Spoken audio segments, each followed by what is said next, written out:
당장 2장 남았습니다.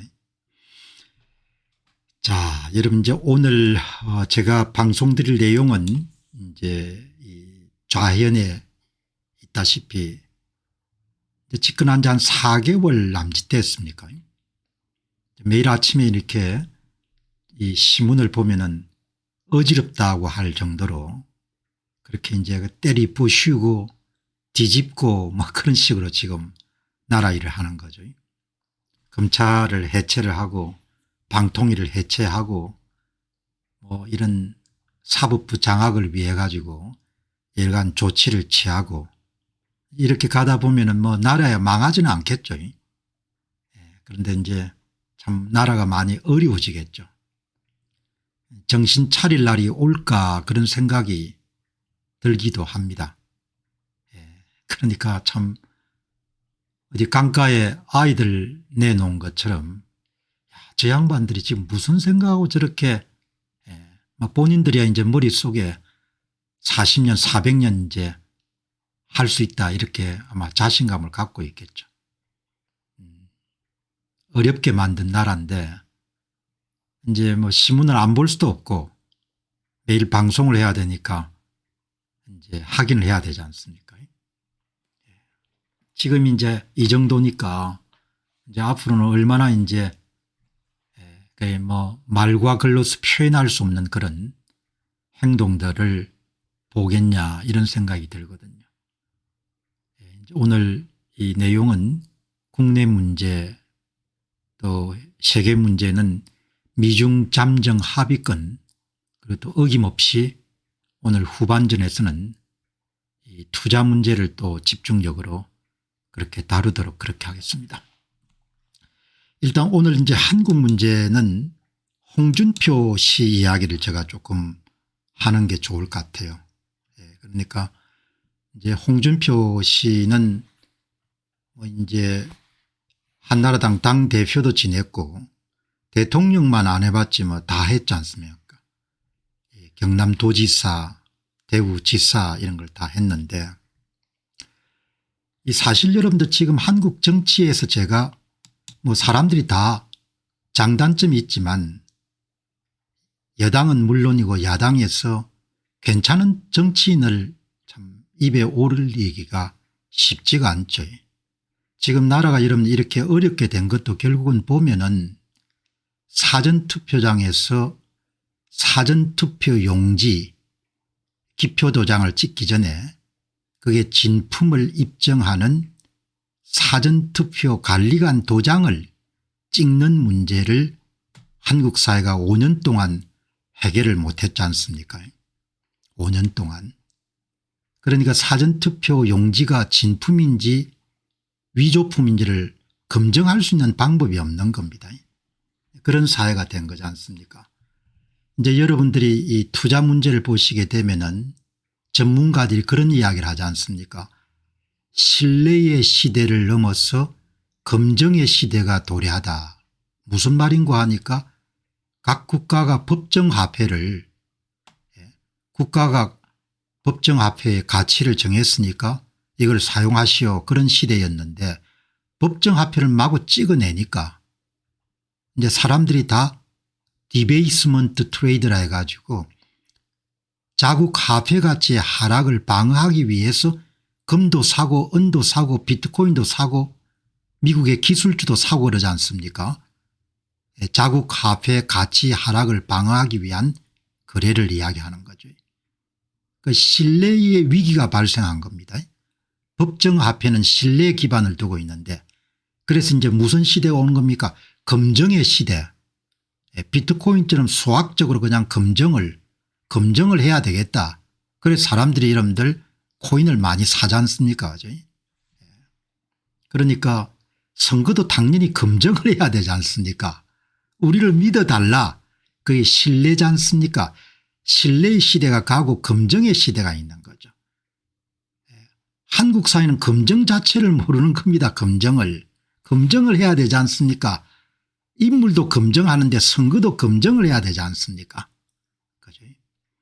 그런 면에서 보게 되면은 뭐 여당은 물론이고 야당 사람들 가운데서도 모범적인 인물이 하나도 없는 거죠.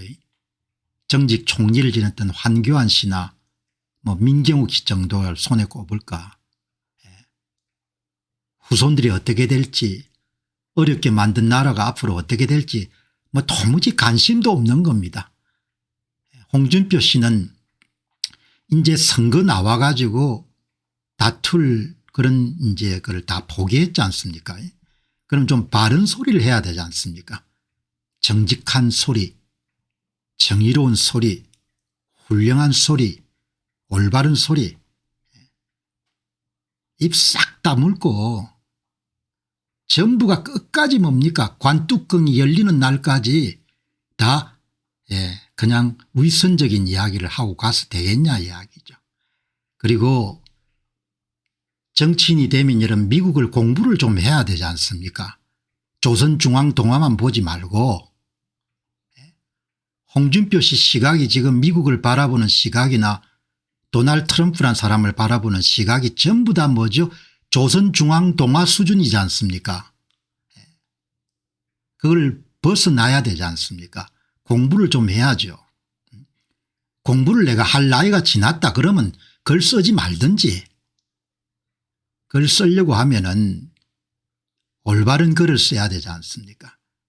비겁한 글을 써야 될 것 같으면은 글을 안 써야 되는 거죠. 제가 그냥 넘어갈 수가 있는데 이제 뭐 야인으로 돌아갔으니까 여기 보시기 바랍니다. DJ는 남북 정상회담으로 노벨 평화상을 받았다. 꼭 그것만이 아니라 인동초 같은 시련을 견뎌낸 인고의 세월이 있었던 것도 노벨 평화상 수상의 이유였다. 그는 남아공의 넬슨 만델라에 비유되기도 했다. 그런데 트럼프가 노벨 평화상을 노리고 김정은과 또 회동을 시도하고 있다. 뭐 이런 이야기를 보고 아니 DJ가 여러분들 돈 대줘 가지고 핵이 완성된 거지 않습니까? 특정 지역 사람들이 들으면 언짢아 하겠지만 DJ가 돈을 대줬지 않습니까? 노벨 평화상 어떻게 받았습니까? 다 아는 사람 알지 않습니까? 정직한 이야기를 쓸 수 없으면은 글을 안 쓰면 된다 이야기죠. 앞으로 선거에서 이겨야 될 이유도 없는 사람이 이렇게 거짓말로 글을 쓰면 안 되는 거지. DJ가 여러분 이 글을 읽으면 DJ의 노벨 평화상은 좋은 일인데 트럼프가 노벨 평화상을 노리고 김정은과 회동을 시도하는 것은 문제가 있다. 뭐 이런 이야기지 않습니까? 그 DJ는 참 노벨 평화상을 마땅히 받아야 되는데 도널드 트럼프는 받아서 안 된다 이런 이야기지 않습니까? 이런 이야기 좀 정직하지 않은 이야기 하지 맙시다. 물론 앞으로 선거에 나와 이겨야 되면은 그 동네 사람들 눈치도 좀 봐야겠지만 이거 보고 여러분들 욕 안 한 사람이 누가 있겠습니까? DJ가 노벨 평화상을 어떻게 받았습니까? 핵이 어떻게 해서 완성됐습니까? 말이 되는 이야기들 해야지. 나라의 어른이 하나도 없는 겁니다. 그냥. 홍준표 씨가 아들들이 있으니까 손자들이 이제 많이 커가지고 가끔 손자를 이렇게 여러분들 안고 있는 모습의 사진이 이렇게 들리지 않습니까? 내가 그 사진 볼 때마다 어떤 생각이 드는가. 당신들이 그 잘난 정치를 해가지고 나라가 사전투표 이런 가두리 양식장이 다 갇혀서 이제 일당 지배체제가 열리는데 앞으로 손자들 얼굴을 어떻게 볼 거냐 당신들. 그 손자들한테 지금 우리가 어떤 나라를 지금 물려주고 있냐 이야기죠. 거기에 이런 가장 이익을 한 사람이 DJ이지 않습니까? 그리고 미국을 모르면은 공부를 좀 해야 되지 않습니까? 조선중앙동화나 CNN이나 뉴욕타임스나 워싱턴포스트 기사를 그대로 뭡니까? 보고 그래도 한 나라의 대구지사도 지냈고 경상도지사도 지냈고 한나라당 대통령 빼고 다들 이런 자리를 잡았는데 미국 문제를 이렇게 유치하게 파가면 어떻게 되는 겁니까? 미국 내에서는 보역 갈등을 일으키고 도널드 트럼프가 미국의 민주당의 엉망진창으로 만든 나라를 정상화시키고 있지 않습니까? 선거에 손을 대가 불법 이민자에게는 투표권을 줘가지고 야밤중에 여러분들 일어나 보니까 6개 주에서 여러분들 이기고 있던 선거를 다 뒤집어 엎었지 않습니까? 세계인들이 충격을 받았어요. 야, 미국에서 어떻게 저런 일이 일어났냐. 그거를 청소하고 있지 않습니까? 도널드 트럼프가. 그런 이야기를 모르면 그냥 이야기를 아예 하지 말든지 미국 내에서 보역 갈등을 일으키고 마치 여러분들 도널드 트럼프가 보역 갈등의 주범자처럼 그렇게 묘사했는데 그거는 잘못된 시각인 거죠. 이민자의 나라에서 반이민 정책으로 남미 및 세계와 갈등을 일으키고 아니 대통령이 되면 자기 나라를 지켜야 될 거 아닙니까? 남미의 불법 이민자들이 여러분들 물밀듯이 미국으로 들어오는데 거기다 호텔비까지 이름 대주면서 여러분들 환영한 것이 바이든 행정부지 않습니까? 어느 나라 대통령 이름 자기 나라 국경을 지키는 것이 반인민 정책이라고 그렇게 매도하는 사람이 어디 있습니까? 공부를 해가지고 도널드 트럼프라는 사람이 어떤 사람인지 현재 미국 시민들은 그 사람을 어떻게 받아들이는지 좀 이렇게 공부를 해가 그냥 공부를 해야 머리는 좋을 테니까 공부를 해야 될 거 아닙니까? 남미 및 세계화 갈등을 일으키고 말이 안 되지 않습니까?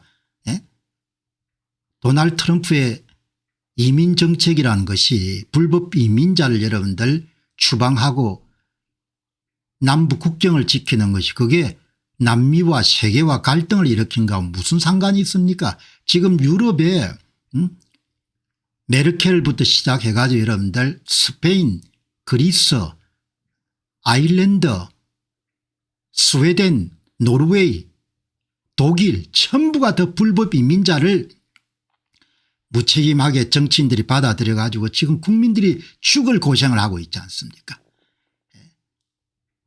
보수정당에 몸담았던 사람이 식견이 이 정도니까 안목이 이 정도니까 참 한심한 거죠. 내가 볼 때는. 방위군 투입으로 미국판 계엄정국을 만들고 이거는 또 무슨 이야기입니까? 시카고에 포틀랜드에 당연히 여러분들 민주당이 지배하고 있는 지역에서 치안이 유지가 안 되면 워싱턴 DC나 연방정부를 책임지고 있는 대통령이라면 주방위군도 파견할 수 있는 거죠. 어떻게 여러분들 이렇게 해서 보수 진영의 상당히 중요한 정치인인지 도무지 제가 볼 때는 관세 강요로 세계 경제와 갈등을 일으키고 있는 트럼프 우리로서는 불편하죠. 불편하지만 한쪽이 일방적으로 막대한 무역수지 흑자를 지속적으로 남기면은 지금 이런 미국의 온전한 사람한테 물어보시기 바랍니다. 우리가 지금에서야 비로소 정치꾼 출신의 대통령이 아니고 진짜 국민들을 위한 대통령을 뽑은 것 같다. 이렇게 이야기하는 사람이 절반 이상이 될 겁니다. 관세 강요로 물론 불편하죠. 불편한데 미국 대통령이라는 것이 기본적으로 미국인을 위한 대통령이지 않습니까? 그다음에 이제 우방을 위한 대통령이 될 수도 있겠죠. 그러나 가장 우선순위를 따지면은 자기 나라 국민들을 생각하는 겁니다. 그래서 여러분들 관세 정책을 실시해 가지고 수평적 세계화를 개청적 세계화로 만들어 가지고 우리는 여러분 엄청나게 불편하지만 거대한 미국 시장의 시장 접근세 시장 이용세를 받아야겠다. 통행세를 받는 거죠. 얼마나 기발난 천재입니까? 한국인 입장에서 불편하죠. 몇 조씩 여러분들 1년에 갖다 바쳐야 되니까. 근데 미국 사람 입장에 생각해 봐라요. 우리도 원하는 것은 이렇게 자기 나라 백성들을 진짜 생각하는 대통령이 있었으면 좋겠다. 그렇게 생각하는 여러분 국민들이 더 많을 거 아닙니까? 제 이야기인 요지는 확실히 모르면 글로 쓰면 안 되는 겁니다. 글이란 것은 말과 달리 가지고 나중에 다 흔적이 남기 때문에 내가 이미 이제 여러분들 선거 출마를 다 단념하는 분한테 이런 이야기를 하는 것은 앞으로 글 쓸 때 그래도 홍준표는 홍준표니까 사람들이 읽지 않습니까? 예? 이상한 사람이 적었으면 이런 글을 읽지 않겠지만 요즘에 홍준표는 무슨 생각을 하고 있나 이렇게 생각할 거 아닙니까? 그런데 식견이나 안목이 너무나 제가 볼 때는 바닥을 친다는 생각이 드는 겁니다. 미국 문제는 미국인 입장에서 봐야 되고 조선중앙동안 논조만 따르면 안 되고 다른 신문도 좀 보고 그렇게 해서 여러분들 좀 정리된 생각을 이야기를 해야 되지 않습니까?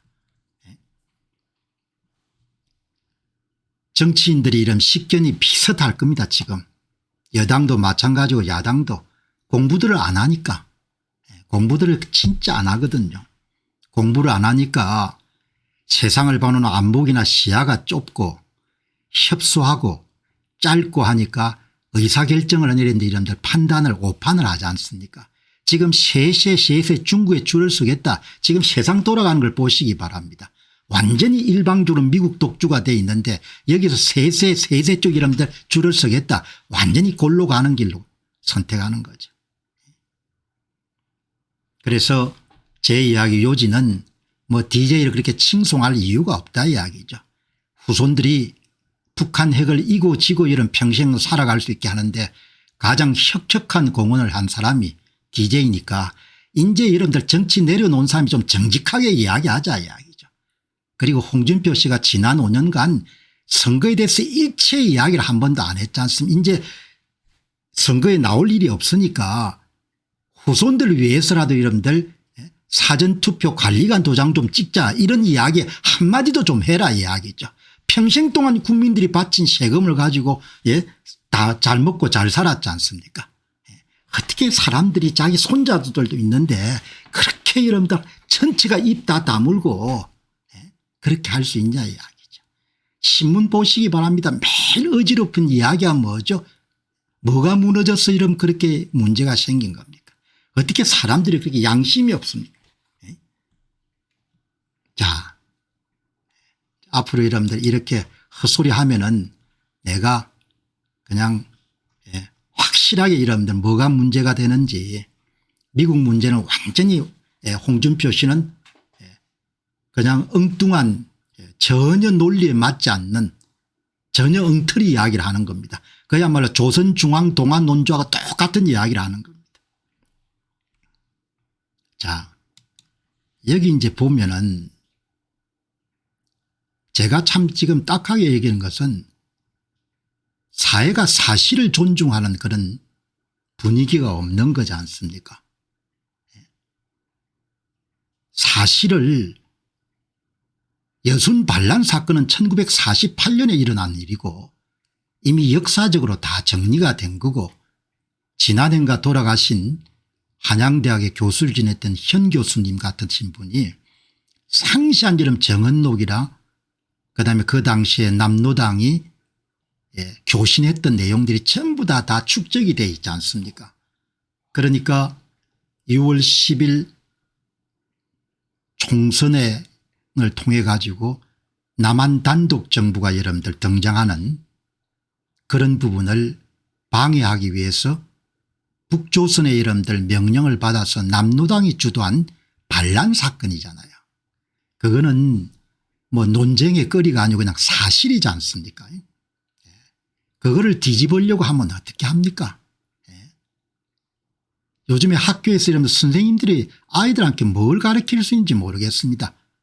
정직해라 그렇게 가르칠 수 있겠습니까?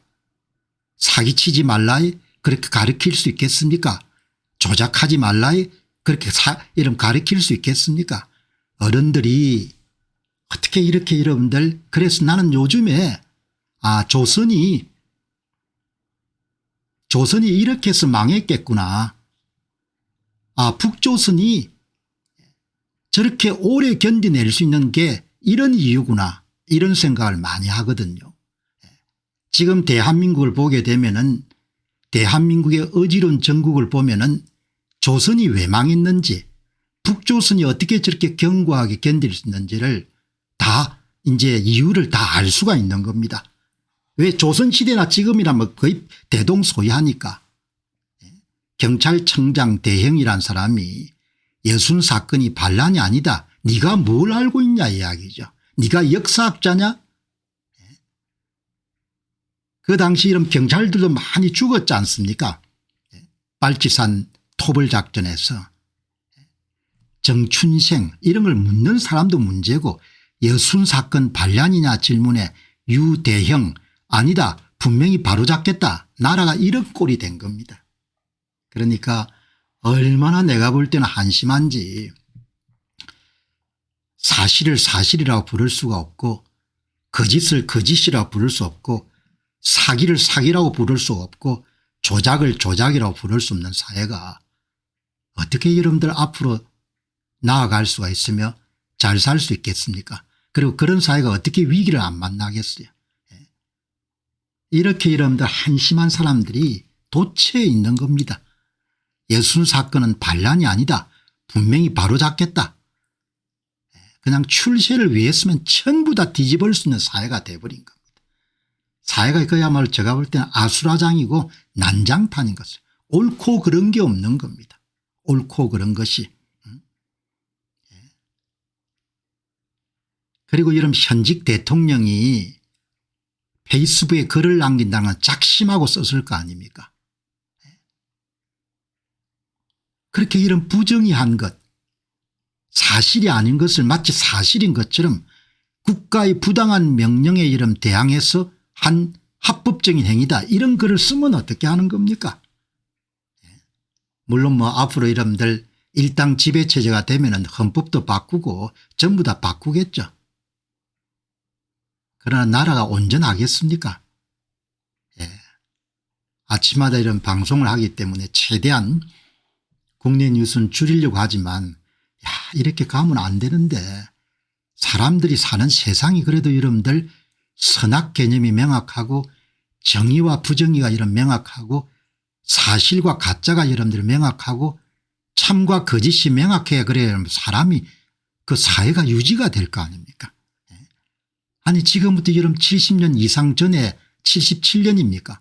전에 여러분들 사건을 다 밝혀지고 역사적 증거물이 산더미처럼 축적되어 있는 사건을 가지고 그게 반란이 아니다. 이게 말이 되냐 이야기예요. 아마 좌파 성향 시민단체와 더불어민주당 일부 의원은 전북경찰청 일청 홍보관에 적힌 여순 반란이라는 표현에 문제가 있다고 주장했다. 이런 이야기를 하는 겁니다. 반란을 반란이라고 못하고 사기를 사기라고 못하고 조작을 조작이라고 못하고 그런 사회가 돼버린 겁니다. 그래서 당장 안 망할 겁니다. 사회주의도 수십 년 가니까 그런 사회가 돼도. 여기에 오늘 여기 보시면은 여순 사건의 마지막 생존 장교가 지금 살아계시네요. 퇴역 장군이 되시는데 여기 이제 이분 성함이 최석신 장군이네요. 당시 직접 토벌에 가담했던 1948년 여수 14연대 장교 중 마지막 생존자인 최석신 예비역 소장이 종로구 자택에서 인터뷰하고 있다. 그런데 이런 분들이 다 떠나고 나면 또 얼마나 거짓말을 진실처럼 그렇게 역사를 만들겠습니까? 진짜 가짜의 나라, 사기의 나라, 조작의 나라, 거짓말의 나라가 된 겁니다.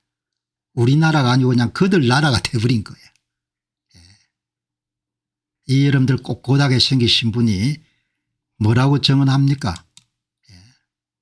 이제 올해 연세가 많이 되셨겠네요. 그 당시에 1948년도에 장교였으니까. 여기 이제 보시면은 대통령이 페이스북에 쓴 것은 거짓말입니다. 이렇게 이야기하지 않습니까? 국가는 부당한 명령을 내린 적이 없었고 좌익 공산주의자들은 대한민국 국민에게 총부리를 겨눴습니다. 여수 14연대 장교 중 마지막 생존자로서 1948년 10월 19일 14연대 침투에 있던 남노당 세력이 일으킨 무장 반란으로 시작된 것이 바로 여순 사건이었다.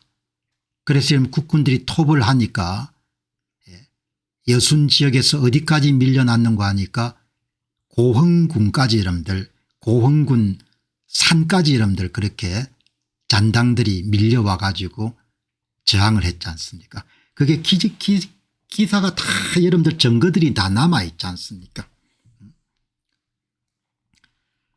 이 노병이 거짓말이라고 명확히 밝힌 것은 지난 19일 현직 대통령이 페이스북에 쓴 글을 두고 한 말이다.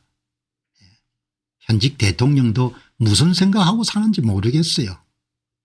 완장을 차니까 정신이 없는 모양입니다. 생각이 비뚤어지면은 전체가 다 비뚤어지게 보이지 않습니까. 나라가 참 앞날이 저가 참 큰일입니다. 큰일. 어디부터 손을 대야 될지 모를 정도로 나라가 그냥 썩어버린 겁니다. 선악 개념이 없는 거죠. 그냥 거짓을 참이라고 이야기하도 부끄러움을 모르는 겁니다. 짐승과 인간이 다른 게 부끄러움을 아는 거지 않습니까. 거짓말할 때 얼굴이 붉어지고 부끄러워해야 되지 않습니까. 악을 저지를 때 얼굴이 붉어지고 부끄러워해야 되지 않습니까. 그런 게 없어진 겁니다. 예순 사건을 조작할 정도가 되면 선거를 왜 조작을 못하겠습니까. 가장 지금 나라의 근간 자체가 역사를 조작하는 거지 않습니까. 이렇게 해가지고 어떻게 이런 나라가 앞에 대만하고 보시기 바랍니다. 격차가 점점 벌어질 겁니다. 모든 것이 기본이 탄탄해야 되지 않습니까. 기본이 탄탄해야 그 위에 건축물을 지어 올려가는 것 같은 것이 인생이고 그게 이런 국가의 여러분들 발전상이지 않습니까. 그 기본 자체가 전부 다 여러분들 거짓하고 사기하고 조작이 있는 겁니다.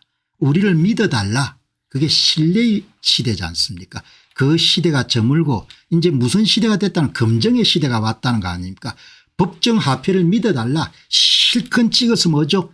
자국화폐 가치를 떨어뜨리면서 우리를 믿어달라. 신뢰의 시대니까 나라를 믿어달라는 거 아닙니까. 지금 비트코인 등장해 너희들 못 믿겠다 이야기죠. 너희들 그냥 맨날 국민들 함께 믿어달라고 하면서 통화 여러분들 정발시켜 가지고 보통 국민들의 구매력을 떨어뜨리는데 우리는 이제 검증을 필요로 한다. 검증. 검증을 해야겠다. 검증을. 이제 법정화폐 못 믿겠다. 그런 거지 않습니까. 그러니까 이렇게 역사관이 뒤틀려 가지고 세계관도 중요하고 역사관도 중요하고 인생관도 굉장히 중요하지 않습니까. 모든 게 관점 문제지 않습니까. 그냥 삐뚤어지게 보게 되면 그다음에는 이렇게 다 삐뚤어지게 되는 거죠. 여순 반란 사건을 정상적인 사건이었고 국가가 책임을 져야 될 무도한 사건이었다. 이거는 보통 문제가 아니고 역사관이 어마어마하게 왜곡되어 있다는 것을 보여주는 하나의 징표인 거죠. 나는 상상할 수가 없습니다. 그런 생각을 하고 있는 것이. 그리고 이제 앞으로 여러분들 대북관계나 대중관계나 이런 부분에 얼마나 여러분들 많은 종류의 국민들 이익과 일치하지 않는 정책들이 나오겠습니까. 제가 이런 이야기를 하는 것은 특정 정파나 이런 부분에 이익을 옹호하자는 것은 아니고 사람이 책임감이 있어야 되지 않습니까. 사람이 나이가 들어가게 되면은 자기가 사는 세계의 유한성 같은 걸 깨우치고 삶이라는 것이 다음 세대나 후손들을 위해 가지고 횃불을 넘겨주는 것처럼 그렇게 살다 가야 된다. 이런 책임감이 있어야 되지 않습니까. 지금 여당 국회의원들 한번 보시기 바랍니다. 국민을 생각합니까? 후손들을 생각합니까? 후손들이 유민처럼 여러분들 바뀌어가지고 상태에 놓여가지고 일자리를 찾아서 전 세계에 떠도는 그런 게 눈에 안 보입니까? 나는 내 눈에 벌써 보이거든요. 이번에 캄보디아 사태를 보면서 저는 뭐가 부르는 거 하니까 국내에 일자리가 없어가지고 젊은 사람들이 일자리를 찾아 전부 다 외국으로 나가는 것이 눈에 선하게 파노라마처럼 펼쳐지는 거거든요. 이번에 캄보디아 사태를 보면 아 나라가 이렇게 되겠구나. 그게 레바논 사태고 그게 여러분들 베네수엘라고 그게 그리스 사태거든요. 일자리가 없으니까. 그다음 경제위기가 덮치게 되면은 빚을 진 사람들이 빚을 못 갚아가 여러분들 주택 물량이 쏟아져 나오면은 그걸 중국 사람들이 와서 다 살 거 아닙니까? 사가지고 여러분들 경제위기가 조금 진화가 돼서 조금 여러분들 사태가 나아지면 그걸 전부 다 월세나 B&B 같은 걸 바꾸가 여러분들 영업활동을 하겠죠. 그 월세가 현저하게 높아지겠죠. 그게 어디서 일어난 겁니까? 그리스의 아테네에서 일어난 거거든요. 그래서 무슨 일이 든다든가 난에 경제위기가 일어나지 않도록 대비책을 마련해야지. 그렇지 않으면은 중국 사람들이 전부 다 여러분들 입도 선매를 해가지고 월세를 왕창 물리는 그런 사회가 돼버릴 거란 말이죠. 눈에 안 보입니까? 눈에 그냥 보이지 않습니까?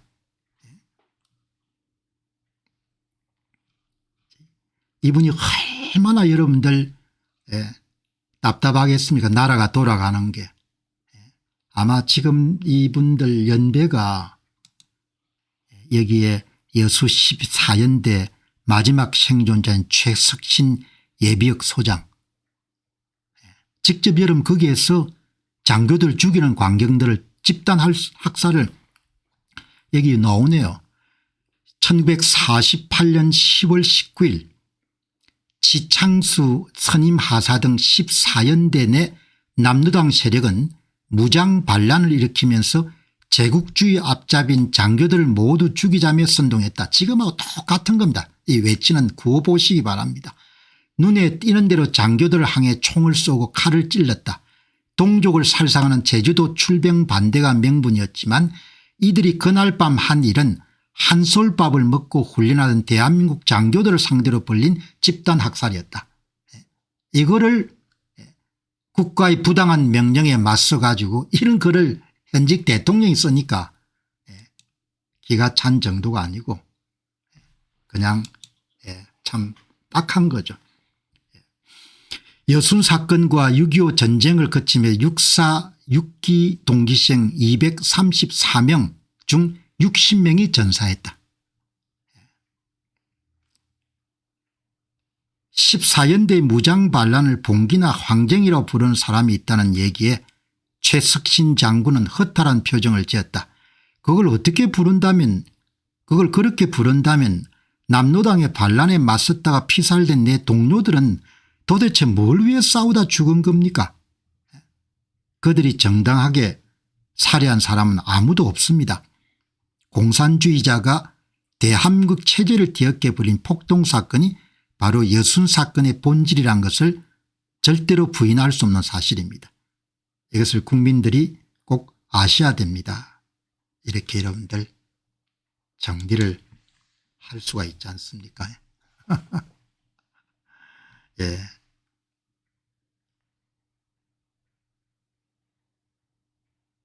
짐승보다 못하죠.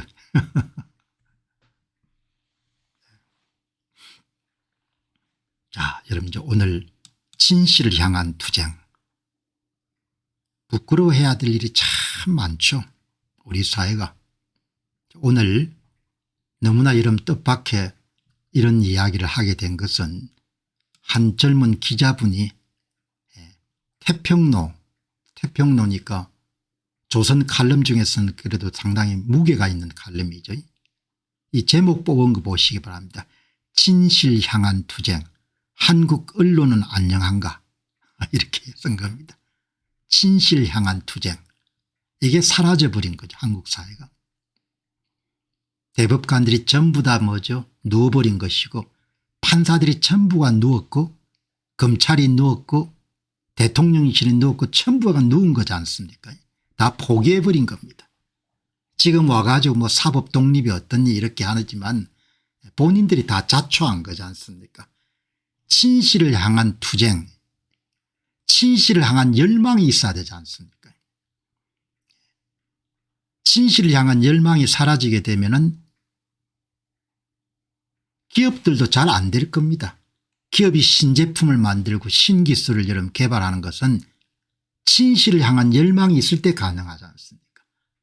진실을 향한 투쟁이 있을 때. 한국이 노벨상이 왜 안 나오냐? 일본은 어떻게 저게 노벨상이 많이 나오냐? 어느 분야에서 간에 진실을 향한 열망을 가슴에 안고 있는 사람들이 있기 때문에 노벨상이 나오는 거지 않습니까? 너무나 목마른 그런 표현이죠. 진실을 향한 투쟁, 사실을 향한 투쟁, 이런 게 없는 겁니다. 기자들도 마찬가지고, 기자들도 전부 다 여러분들 그냥 다 타협해버렸고, 지난 5년 동안 조선일보 단 한 번도 선거에 대해서 분석 기사를 실어준 적이 한 번도 없지 않습니까? 그죠? 다 죽은 겁니다. 양심도 죽고 기계도 죽고 기상도 죽고. 사람이 여러분들이 이게 뭐가 있어야 되는 거 아니까. 사업을 하는 사람도 마찬가지죠. 시장을 개척할 때는 기상이 있어야 되잖아요. 기상이. 우리가 미국 시장에서 반드시 시장 점유율을 얼마를 올려야겠다. 이게 다 기계지 않습니까? 기계. 그 사람의 마음이지 않습니까? 기자들도 사실과 진실을 밝히려고 하는 그런 열망이 있어야 되지 않습니까? 전부 다 죽은 겁니다. 전부가. 동료 목사가 여러분들 감옥에 가게 됐는데 제대로 된 성명서 하나 나왔는지는 잘 모르겠어요. 전부 다 입을 다무는 겁니다. 내한테 혹시 뭐가 있을까 봐가지고. 무슨 뭐 기독교의 목사분들 그 모임도 많지 않습니까?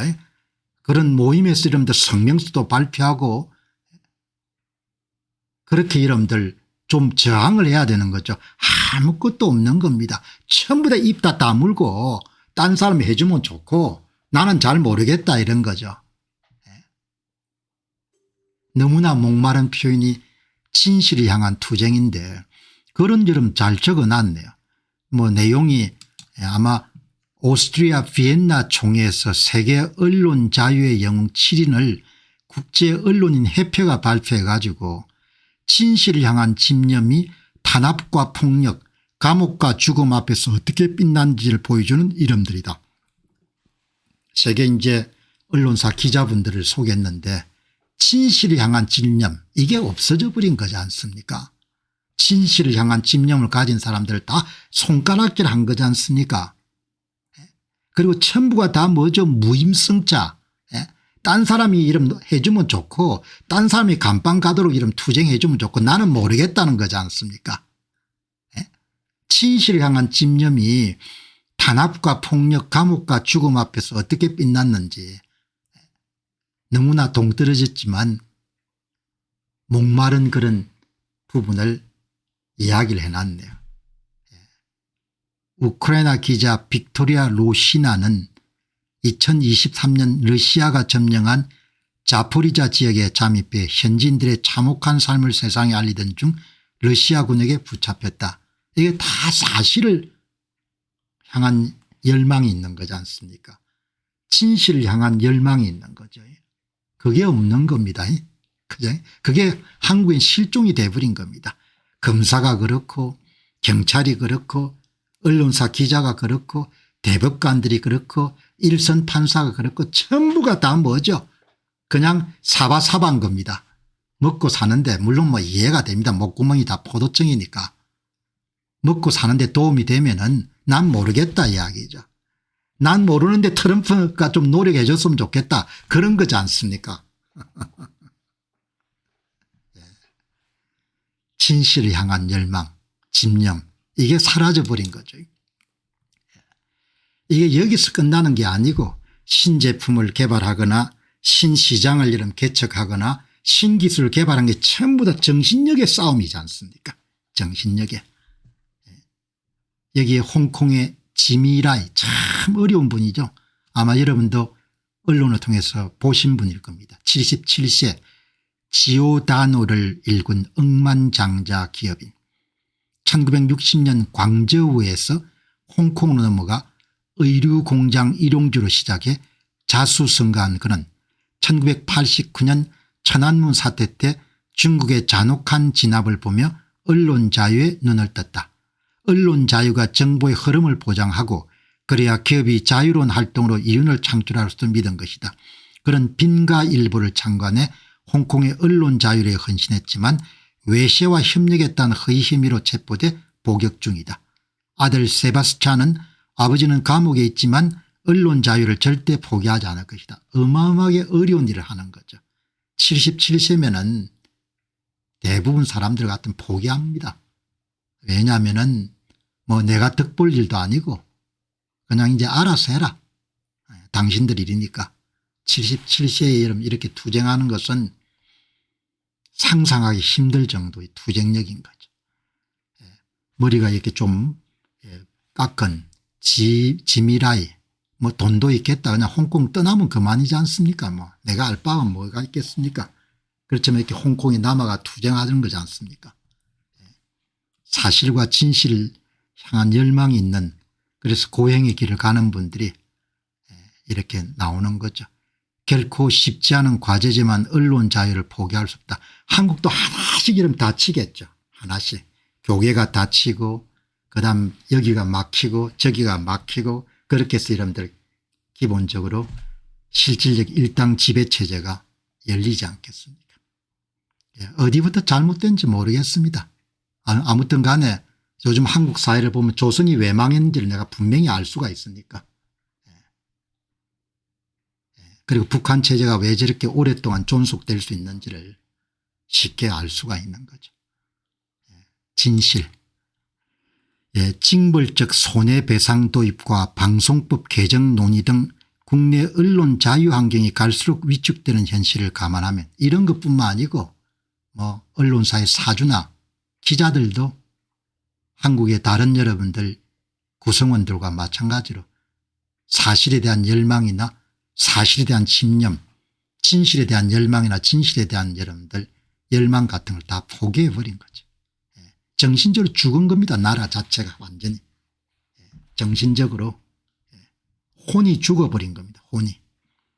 육만 살아남은 거죠. 밥벌이에 도움이 되면 되는 거고 그 외에는 전부가 여러분 다 포기해버린 겁니다. 언론 자유의 영웅이 탄생할 수밖에 없는 열악한 언론 환경이 한국에 조성되지 않기를 바랄 뿐이다. 사돈 남발하듯이 그렇게 이야기하는 겁니다. 진실의 등불을 밝히는 이들의 희생이 헛되지 않도록 깨어 있어야 할 때다. 글 쓰는 사람 이렇게 마음에 없는 글도 잘 씁니다. 이렇게 글을. 한 분께서 4.19 혁명 이야기를 하셨는데 그때는 가난했지만 지금보다 훨씬 더 국민들이 여러분들 사실과 진실에 대한 열망이 있었던 거죠. 학식이라는 학력은 별로 도움이 안 되는 것 같습니다. 여기 이제 이런 글을 진실을 향한 투쟁에 한 글을 최우석 기자가 쓰셨는데 미래기획부의 에디터니까 이제 여기서 또 상당히 그거 한 기자겠네요. 나이가 좀 있는. 자, 여러분이 보시죠. 여기 이제 앞으로 뭐 먹고 살지 모르겠습니다. 뭘 먹고 살아야 될지. 지금 이제 미국에는 AI 때문에 이렇게 화이트 칼라 해고가 지금 많이 늘어나고 있지 않습니까? 아마존만 해도 3만 명. 그 외에 대부분 기업들이 그래 어제도 AI로 인한 해고에 대해서 월스트리트저널이 심층적으로 다뤘지 않습니까? 오늘 사설에 관세 전쟁은 세계 산업 전쟁 우리는 뭐 하고 있나 이렇게 나오는 거죠. 기업들이 사기가 많이 죽었을 겁니다. 다른 분야하고 마찬가지인 거죠. 그리고 뭐 미국 대통령은 미국 대통령이니까 미국인의 이런 이익을 극대화하는 데 초점을 맞추는 것이고 한국 대통령 한국의 이익을 극대화하는 데 초점을 맞춰야 되는 거죠. 한국의 일반 국민들의 이익을 극대화하고 있다고 이러면 대통령이 그렇게 하고 있다고 생각하는 사람들 얼마나 되겠습니까? 그래서 시중에는 우리나라가 아니고 그들 나라라는 이야기가 나오지 않습니까? 여기 이제 경쟁력 하락에 대한 우려 이야기인데 세계는 자국 산업을 지키고 키우기 위해서 기업 유치 전쟁 중이다. 주 52시간 제도를 고집하고 반도체나 스타트업까지 여러분 주 52시간 제도를 고집하는 거니까 일을 하지 말라는 거 아니에요. 간단하게 이야기하게 되면 일이라는 것은 일종의 노동 착취와 같은 좌파적 노동 간의 기반을 두고 일은 적게 하면 적게 할수록 좋다는 거지 않습니까? 그런데 다른 나라들은 이런 날이 갈수록 일을 많이 하는 겁니다. 그럼 경쟁에서 패배해 가지고 손가락 빠는 거죠. 간단하지 않습니까? 삶은 개인 차원에서 나라 차원에서 어차피 경쟁이니까 체제 경쟁을 벌리는 거지 않습니까?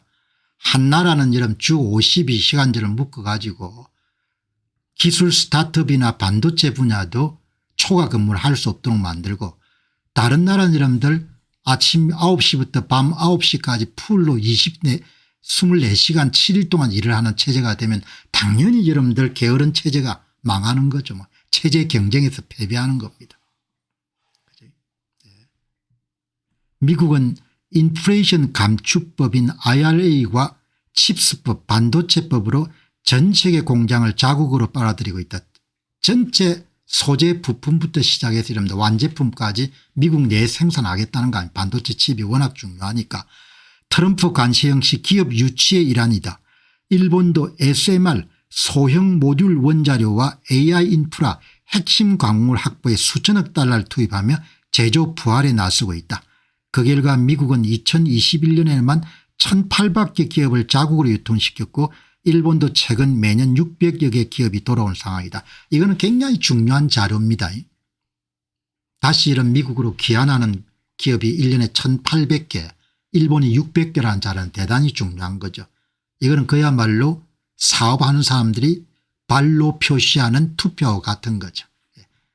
자기 나라 사업 환경이 나아지니까 이렇게 하는 겁니다. 한국은 사업 환경이 나아질 가능성은 현재 완장찬 사람들이 개가천선하지 않고서는 가능하지 않은 겁니다. 지금 사업하는 사람들, 지금 나라 이끌고 있는 사람들은 기본적으로 앞으로 4년 40년 동안 할 수 있는 돈 뿌려가 이런 나라 살리려고 할 겁니다. 돈 뿌려 가지고. 그래서 골로 갈 수밖에 없는 거예요. 돈 뿌려가 나라 살리려고 생각하면 그게 골로 갈 수밖에 없는 겁니다. 노동은 착취니까 일은 덜 해야 된다 이렇게 생각하면 골로 갈 수밖에 없는 겁니다. 세상사가 이러면 아주 간단한 것이 간단한 명제로서 결정되는 겁니다. 돈 뿌려서 절대 나라 경제 못 살린다. 일 적게 하면 굶어 죽는다 이렇게 생각해야 여러분들 사는데 반대로 생각하니까 그리고 본인들이 잘났다고 생각하니까 살아날 수가 없는 겁니다.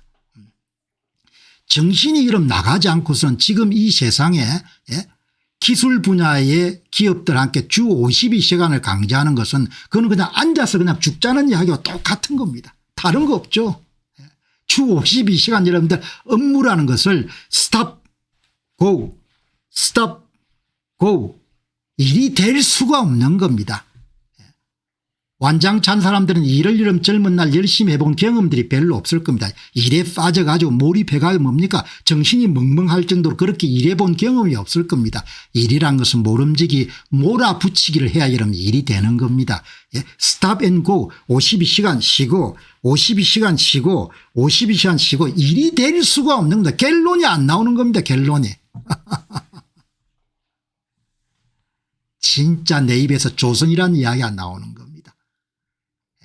무식하면은 나중에 식솔들하고 고생할 수밖에 없는 겁니다. 많은 젊은 사람들이 이런 나라를 떠날 수밖에 없는 상황이 될 겁니다. 그게 레바논 사태고 그게 그리스 사태고 그게 베네수엘라고 그게 아르헨티나고 그게 브라질 사태인 겁니다. 일을 더 하게 만들어야 되죠.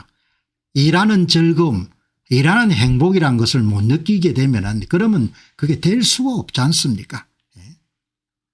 이렇게 이름들을 태가는 겁니다. 그러니까 우리 현실은 어떤가 뭐 다 나가지 않습니까? 돈도 나가는 겁니다. 제가 뭐 대놓고 이야기하지 않습니까? 한국 정치에 투자할 필요 없다. 전부 돈은 다 이민시켜야 된다. 이런 이야기를 내가 대놓고 하지 않습니까? 오죽하면 그렇게 하겠습니까?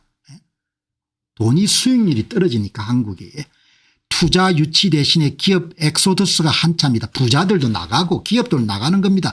올 상반기에만 2,437개의 국내 기업이 해외 직접 투자에 나선다. 1년 전보다 63% 넘게 급증했다. 막기가 어려울 겁니다. 이제 얼마나 여러분들 실업난 같은 게 심해지겠습니까? 실업난이 어마어마하게 심해지겠죠. 상반기 중 해외에서 국내로 들어온 유통기업은 5군데에 불과하다. 미국이 1800개, 일본이 600개, 한국이 5개입니다. 아주 정직한, 뭐 요즘에 여론조사도 전부 다 이런 손을 만질 거 아닙니까? 한국에 성한 게 어디 있습니까? 한국에 여러분들 손 안 대는 게 어디 있겠습니까? 여론조사 손 안 대겠습니까? 당연히 난 손댄다고 보죠. 뭐를 손대는데 뭐 여론조사는 손 안 대겠습니까? 그런데 이거는 정직한 겁니다. 진짜 여러분들 정직한 투표죠. 한국은 5군데가 들어온 겁니다. 중소기업 현장에서는 차라리 폐업하고 싶다는 목소리가 크다. 당연히 여러분들 사업할 만 안 날 겁니다. 사업할 말이. 사업할 마음이야. 사람이 마음이 나야 될 마음이. 그래서 마음 관리를 잘해야 되지 않습니까? 이런 방송도 이런 재미가 있어야 계속 할 거 아닙니까? 재미를 자기가 만드는데 사업하는 사람들이 이렇게 사업하는 재미가 있어야 되지 않습니까? 이것도 하지 말라 저것도 하지 말라 뚝 하면 여러분들 뭐죠? 세무조사 들어오고 나쁜 놈으로 몰아치고. 그러면 여러분들 누가 여러분들 목숨 걸고 사업하겠습니까? 나는 사업하는 사람들 안 만나더라도 작가 생활을 오래 했기 때문에 여러분들 그냥 간단한 사실만 보면은 그분들 마음이 어떤 상황인지 여러분들 이렇게 가면 언제 정신 차리겠습니까? 정신 차릴 때가 되면은 게임이 이제 오버 끝났을 겁니다. 여기 정직하게 써놨네요. 우리 기업이 떠날 이유는 차고 넘치는데 머물 이유는 찾기 어렵다. 머물 이유를 찾기가 어렵죠. 정치 환경은 흉흉하죠. 상부 질서가 무너졌기 때문에 사업 현장도 여러분들 분위기가 안 좋을 겁니다. 사업 현장도. 고소고발도 많을 거고. 경쟁국들이 세제 혜택과 규제 완화로 기업들에게 레드카펫을 까는 동안 우리는 폭력노조와 이를 옹호하는 정권, 극도로 경직된 노동시장, 과도한 형사처벌, 높은 세금 부담으로 기업을 옥죄고 있다. 전기료도 뭐 턱없이 높죠. 아마 물값도 엄청나게 뛰었을 겁니다. 이렇게 돌아가지 않습니까? 관세협상 타결의 문제가 아니고 전반적으로 해보자는 그런 기운이 덮어야 되지 않습니까? 돌아서면 기분이 나쁜 일만 있지 않습니까? 내가 아침에 웬만하면 이런 한국 문제를 안 다루려고 합니다. 왜냐하면 신문 볼 때마다 기분이 나쁜 겁니다. 기분이 좋은 뉴스를 찾기가 거의 없는 겁니다. 이번 정권 들어와서 이런 기분 좋은 뉴스가 뭐가 있었냐 하나도 기억이 안 납니다. 그래서 이런 아침에 방송할 때마다 웬만하면 한국 문제를 안 다루려고 하는데 그래도 이제 보다 보면 이거는 다룰 수밖에 없는 상황이니까 다루는데 많은 부분이 이런 사람이 혼이 살아있어야 되잖아요. 혼이라는 것이 여러분들 좀 구체적으로 이야기하면 뭘 잘해 보려고 하는 의지, 의욕, 도전하려고 하는 그런 의지, 의욕, 그게 기운이지 않습니까? 그게 살아있어야 되지 않습니까? 국회를 장악한 여러분들 법조인들 출신들이 전부가 만드는 게 전부가 뭔고 하니까 법이라는 것이 옥죄는 거지 않습니까? 옥죄는 거. 이거 하지 마라 저거 하지 마라 이거 하면 처벌하겠다. 변호사 출신들이 국회를 장악해가지고 뭘 하겠습니까? 법 만드는 것이 수없이 법이 나오지 않습니까? 그 법이 뭐겠으면 전부 다 하지 말라는 거지 않습니까? 이거 여러분들 하면은 그냥 감방에 집어넣겠다. 이거 하면 여러분들 감옥에 집어넣겠다. 이런 거지 않습니까? 규제란 게 딴 게 있습니까? 법 기술자들이 여러분들 국회에 여러분들이 20% 30%를 차지가 전부 다 법을 양산하지 않습니까? 조선의 후예답게 법을 계속해서 만들어 네 죄를 네가 알렸다. 그게 누가 이런 사업을 하겠습니까? 정권 이런 주식하는 사람들 전부 다 미국 시장을 가지 않습니까? 가상화폐 그래서 이런 전부 다 미국 시장을 가지 않습니까? 100 몇십 조가 빠졌지 않습니까?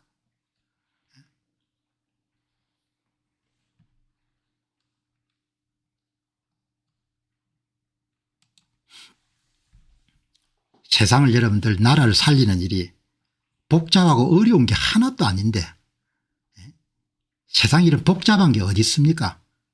사기를 치려고 하니까 전부가 복잡해지는 거죠. 진실을 찾으면 모든 게 간단하지 않습니까? 주 52시간 제도가 뭐가 그렇게 여러분들 존속할 필요가 있습니까? 노동이 착지가 아닌데. 아니 여러분들 다 투표 관리관들이 다 그 자리에 있으면 사전투표에 도장 찍어주면 되지 않습니까? 그건 못하겠다는 거 아닙니까? 예, 여러분 한국이 참 귀하고 참 잘 될 수 있는 모든 종류의 그런 기반을 잘 갖춘 건데 그 거짓이 나라를 삼킨 거예요. 나라를. 거짓말이. 거짓말이 삼켜가지고 사실 이번에 캄보디아 사태를 보고 여러분은 어떻게 보셨냐면 저는 상당히 마음이 아팠거든요. 개개인을 나무랄 수도 있지만 그게 이제 하나의 나라가 가고 있는 징후 정도로 본 거죠. 가짜가 전부 다 뭐죠. 큰 소리 치는 세상이 됐으니까. 가짜를 모르면 그냥 바보처럼 살 건데 그 가짜들이 어떤 가짜인지는 전부 다 아니까. 일을 더 하고 싶은데 법으로 막는 나라가 세상에 어디 있습니까?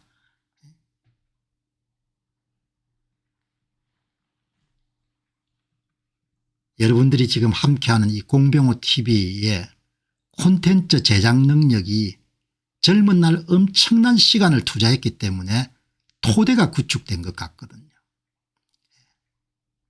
참 감사하게 생각하는 겁니다. 그때는 주 52시간 제도 같은 게 없었기 때문에 본인이 미래를 준비해야 된다는 그런 당찬 생각을 갖고 있었기 때문에 엄청난 시간을 일을 한 거 아닙니까? 그게 여러분 토대가 돼 가지고 많은 콘텐츠를 이렇게 정리하고 조정하고 분해하고 해부할 수 있는 능력이 생긴 거지 않습니까? 그런 능력을 젊은 사람들에게 국가가 다 빼앗아 버리는 거지 않습니까? 자, 여러분 이제 오늘 세계 문제는 딱 하나만 간단하게 다루도록 그렇게 하겠습니다. 미중 잠정 합의 내용을 간단하게 이제 브리핑을 한번 하고 이제 두 분이 이번 트럼프의 2기에 처음으로 만났습니다. 그런데 이제 동영상 보니까 서로 잘 안 맞는 것 같아요. 호흡이. 일본 수상하고는 굉장히 트럼프 대통령이 잘 맞았는데 어떻든 간에 이제 앞으로 계속해서 미중 관계를 강화하기 위해서 계속해서 이렇게 협의를 해 나가겠다. 이번에 이제 이 도널드 트럼프 대통령과 시진핑 사이에 이제 맺어진 내용은 페타닐 관세를 10% 인하하고 즉시 발효한다. 중국에 대한 전반적인 관세가 57%에서 47% 인하한다. 뭐 57%든 47%는 간에 중국이 교역량이 줄어들 수밖에 없는 거죠. 중국은 엔비디아와 칩 제한에 대해서 논의할 예정이다. 히토류에 대한 장애물은 더 이상 없다. 중국과 미국은 우크라이나 문제에 협력할 예정이다. 다음으로 이제 무역협정 체결을 위한 노력들이 계속 이어질 것 같다. 그러니까 뭐 이런 상황에서 보게 되면은 이걸 중국의 승리다 이렇게 해석하고 싶은 사람도 있겠죠. 그러나 미국이 원하는 대로 대부분 일들이 다 마무리가 된 것 같다 이렇게 볼 수가 있습니다. 그다음에 이제 트럼프 대통령이 중국의 시진핑 주석이 미국을 방문할 것이라고 발표했고 또한 트럼프는 2026년 4월에 중국을 방문할 계획이라고 말했다. 그러니까 상당히 이제 긴장된 관계는 만나면 일단 부드러워지니까 이제 정시에 크게 타격을 미칠 수 있는 그런 일들은 좀 건너간 것 같다 보시고 트럼프 대통령이 미국과 중국이 히토류 및 핵심 광물에 대한 1년 무역협정에 도달했다고 발표했고 그 대가로 미국은 중국에 대한 관세를 10% 인하하고 매년 협상을 진행하게 될 것이다. 그렇게 여러분들 진행한 거죠. 예. 자, 다음에 보시게 되면 투자자들이 트럼프와 시진핑으로부터 전해진 몇 가지 주요 소식에 주목하고 있습니다. 중국에 대한 100% 관세는 더 이상 실행되지 않습니다. 대신에 트럼프 대통령은 중국산 페타닐 관세를 현행 20%에서 10%로 낮추고 중국에 대한 전반적인 관세율을 57%에서 47%로 인하하기로 결정했습니다. 또한 미국과 중국은 1년 기한에 히트로 협정에 도달했습니다. 그리고 이제 그 사이에 이제 미국은 호주, 말레이시아, 태국, 캄보디아를 통해 가지고 히토류 수입원을 다양화하는 방법을 지금 이제 실행에 옮겼죠. 시진핑 주석은 놀라운 회담 이후에 미국을 방문할 예정이며 트럼프 대통령은 4월에 중국을 다시 방문할 예정입니다. 이번 미중 무역 전쟁의 라운드는 끝난 것 같습니다. 예, 그렇게 여러분들 참조하시기 바랍니다. 자, 여러분 이제 오늘 기다리던 투자 문제 다시 여러분들 진행하도록 그렇게 하겠습니다.